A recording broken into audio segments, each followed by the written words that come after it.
უმუშევრობის დონე კლებულობს. პირველ კვარტალში მაჩვენებელი წლიურად 0,3% პუნქტით 14,4%-მდე შემცირდა. საქსტატის მონაცემებით პირველ კვარტალში სამუშაო ძალის მონაწილეობის დონე წინა წლის შესაბამის პერიოდთან შედარებით 1,4% პუნქტით შემცირდა და 53,4%-ით განისაზღვრა. დასაქმების დონე კი 45,7%-მდე 1% პუნქტით შემცირდა. სამუშაო ძალის მონაწილეობის დონე შემცირებულია ქალაქის ტიპის დასახლებებში, სოფლის ტიპის დასახლებებში კი მცირედით გაზრდილია. პირველ კვარტალში სამუშაო ძალად ითვლებოდა თითქმის 1,600,000 ადამიანი, საიდანაც 1,300,000 დასაქმებული იყო, 230,000 კი უმუშევარი.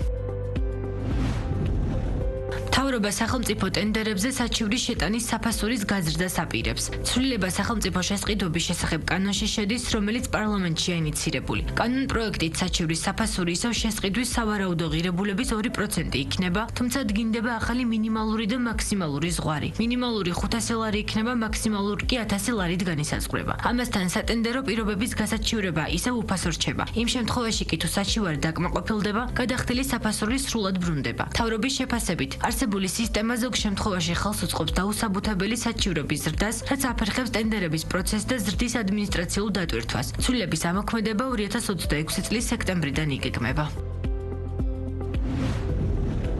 თბილისში ტრამვაის დაბრუნების პროექტზე ტენდერის შეფასების პირველი ეტაპი დასრულდა. დედაქალაქის მერის კახაკალაძის განცხადებით, პრეტენდენტ კომპანიებთან დეტალების დაზუსტება მიმდინარეობს, რის შემდეგაც გამარჯვებული კომპანია გამოვლინდება და ხელშეკრულება ივნისის ბოლომდე გაფორმდება. საუბარია დიდი დიღმისა და მეტროსადგურ დიდუბის დამაკავშირებელი ტრამვაის ხაზის პროექტირებასა და მშენებლობაზე. პროექტის სავარაუდო ღირებულება 417 მილიონი ლარია და ის სახელმწიფო ბიუჯეტიდან დაფინანსდება. ტრამვაის ხაზის სიგრძე 7,5 კილომეტრი იქნება. მოეწყობა 11 გაჩერება და შესაბამისი დეპო, რომელიც 11 ტრამვაის შემადგენლობის მომსახურებაზე იქნება გათვლილი. ტენდერი 31 მარტს გაიხსნა და მასში მონაწილეობა 4 მსხვილმა კომპანიამ და ერთობლივმა საწარმომ მიიღო.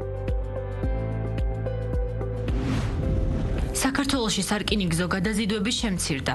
საქსტატის მონაცემებით 2026 წლის პირველ კვარტალში რკინიგზით დაახლოებით 3 მილიონი ტონა ტვირთი გადაიზიდა, რაც წინა წლის ანალოგიურ პერიოდთან შედარებით 6,8%-ით ნაკლებია. გადაზიდული ტვირთის 58% ტრანზიტზე მოდის, 34% საერთაშორისო გადაზიდვებზე, ხოლო 8% შიდა გადაზიდვებზე. ამასთან შემცირებულია რკინიგზით მგზავრთა გადაყვანაც. მაჩვენებელი 25%-ით ნაკლებია წინა წლის ანალოგიურ პერიოდთან შედარებით.